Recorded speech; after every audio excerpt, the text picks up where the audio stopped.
Hello दोस्तों, मैं Uday Kumar and welcome to my channel Bright inspiration.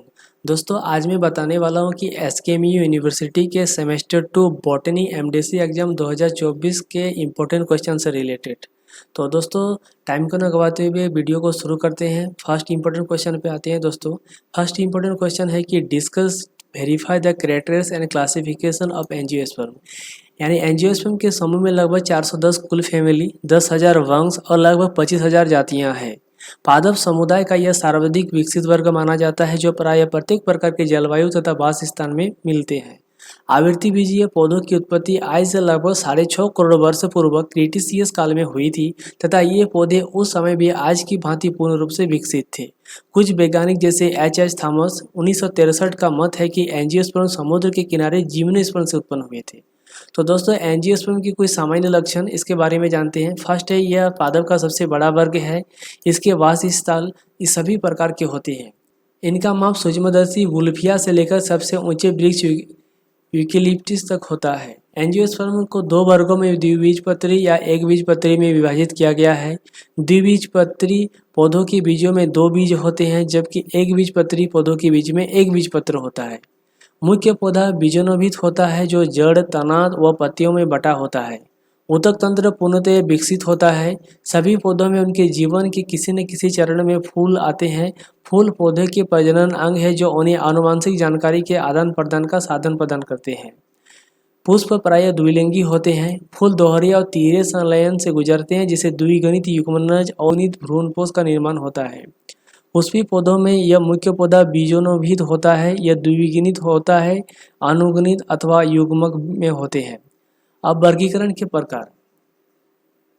आवृत्ति बीजीय पौधों का विकास, ऐतिहासिक विवरण व एवं वर्गीकरण बहुत प्राचीन काल से जटिल एवं विवादग्रस्त प्रश्न है। सर्वप्रथम भोज्य पदार्थ को प्रदान करने वाले पौधों को एक समूह में पृथक किया गया था तथा इसी समय से पौधों में वर्गीकरण की उत्पत्ति हुई। बहुत प्राचीन काल से आज तक पौधों में वर्गीकरण के लिए निम्न पद्धति प्रस्तुत किए गए हैं। तो दोस्तों, ये सारे वर्गीकरण की पद्धति है, आप सारे याद कर लीजिएगा। एम्ब्रोकिल वर्गीकरण, रीजनल वर्गीकरण, प्रायोगिक वर्गीकरण, कृत्रिम वर्गीकरण, प्राकृतिक वर्गीकरण, जातिवृत्तीय वर्गीकरण। दोस्तों, बताना चाहता हूँ कि जो भी परीक्षा में क्वेश्चन आएगा, जैसे मान लीजिए ये क्वेश्चन आया, तो आप इसके रिलेटेड ये सारे आप पढ़ लीजिएगा। उसके बाद ये लक्षण पढ़ लीजिएगा। आपको ये सारे लक्षण लिख देना है। सारा अच्छा से पढ़ के जाना है, रट के नहीं जाना है, क्योंकि रट के जाने से कुछ फायदा नहीं है। इसीलिए आप पढ़ के जाइए। आप इसके बाद ये जो पॉइंट है सारे अच्छा से तैयारी करके जाइएगा, क्योंकि पॉइंट आपको लिखना है। उसके बाद जो भी आप पढ़ के गए उससे रिलेटेड लिख देना है सारी चीज़ को। इससे क्या सुविधा होगा कि पॉइंट बाय पॉइंट लिखने से जो भी एग्जाम में पेपर को जांचते हैं वो अच्छे मार्क्स देते हैं या अच्छे मार्क्स मिलने का चांस रहते हैं। इसलिए दोस्तों, हमेशा अच्छा से लिखिए, पॉइंट बाय पॉइंट लिखिए और अपनी भाषा में लिखने का प्रयास कीजिए। उसके बाद दूसरा नंबर इम्पोर्टेंट क्वेश्चन है दोस्तों, discuss the type of modification of root. मूल या जड़ पौधे का वह भाग जो मूलाकार से विकसित होता है, नीचे जमीन की ओर जाता है, जड़ या मूल कहलाता है। मूलाकार का सीधा बढ़ता हुआ भाग प्राथमिक मूल कहलाता है। जब प्राथमिक मूल जीवित अधिकांश द्विबीजपत्री पौधों में बनती है, तो मूसला जड़ में पार्श्व शाखाएं बनती है, जिन्हें द्वितीय मूल कहते हैं। ये द्वितीय मूल फिर तृतीय मूल उत्पन्न करती है। एक बीजपत्री पादपों में प्राथमिक जड़ समाप्त हो जाती है। इसके स्थान पर पतली जड़ों का गुच्छा तने के निचले भाग या आधार से निकल जाता है। इसी प्रकार से जड़ों को रेशेदार जड़ें कहते हैं। इसका उदाहरण गेहूं का पौधा। कुछ पौधे रेशेदार जड़ कहलाते हैं। इसका उदाहरण है गेहूं का पौधा। कुछ पौधे जैसे घास तथा बरगद में मूल मूलांकर के बजाय पौधे के अन्य भाग से निकलते हैं। इन्हें अस्थानीय मूल रूट यानी मूल जड़ कहलाते हैं।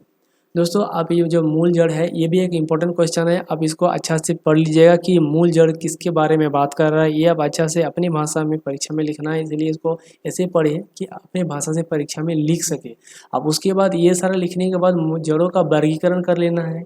ये आप पढ़ लीजिएगा किस प्रकार का जड़ होता है, जैसे मूसलाधार होता है, मूसला झकड़ा जड़ होता है। इस टाइप के जड़ में से आप इसके बारे में पढ़ लीजिएगा, पॉइंट पॉइंट लिखिएगा। फिर पॉइंट पॉइंट लिखने के बाद इसके बारे में जो पढ़ के गए हैं अपनी भाषा में सब लिखने का प्रयास कीजिएगा।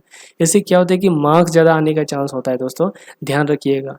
दोस्तों, इसमें और भी इंपॉर्टेंट क्वेश्चन है। सारी इंपॉर्टेंट क्वेश्चन को टिक मार दिए हैं दोस्तों, आप देख पा रहे हैं। तो जो जो इस परीक्षा के लिए ज़्यादा इंपॉर्टेंट क्वेश्चन है सारे टिक मार दिए हैं। तो दोस्तों बताना चाहता हूँ कि ये जो PDF है, अगर आपको ये वाला पढ़ना है तो यहाँ से स्क्रीनशॉट कर सकते हैं वीडियो को पॉज करके। नहीं तो दोस्तों मेरे पास ये PDF आप ले सकते हैं। अगर आप ये PDF लेना चाहते हैं तो मुझे व्हाट्सअप नंबर में मैसेज कीजिए। तो दोस्तों आपको लगता है, तो दोस्तों आप सोच रहे हैं कि व्हाट्सअप नंबर मिलेगा कहाँ से।